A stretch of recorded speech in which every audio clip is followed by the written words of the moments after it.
সরস্বতী পুজোর পরের দিন আমাদের গ্রাম বাংলায় প্রচলিত আছে বাসি ভাত খাওয়ার। তাই আমি চলে যাই ভুবনদার কাছে মাছ আনতে। বাড়ি এসে দেখি আমাদের ঘরের লেপটা নতুন করে বানানো হচ্ছে, আর এই ভাইটা খুব মনোযোগ দিয়ে বানাচ্ছে। তারপর আমি চলে যাই শীতর জুয়েলার্সে। তোমরা ভাবছো কি সোনার জিনিস বানাতে? না না, আমি সোনার জিনিস বানাতে যাইনি।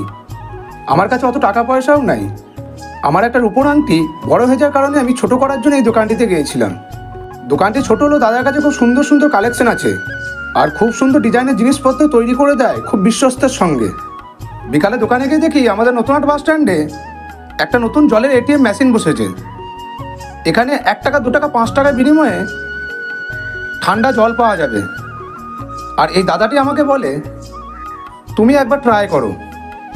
তাই আমি 2 টাকার কয়েন দিয়ে 2 লিটার জল এই মেশিনটিকে উদ্বোধন করলাম।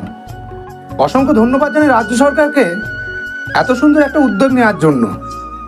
ভিডিওটা যদি ভালো লাগে চ্যানেলটি ফলো করে পাশে থেকে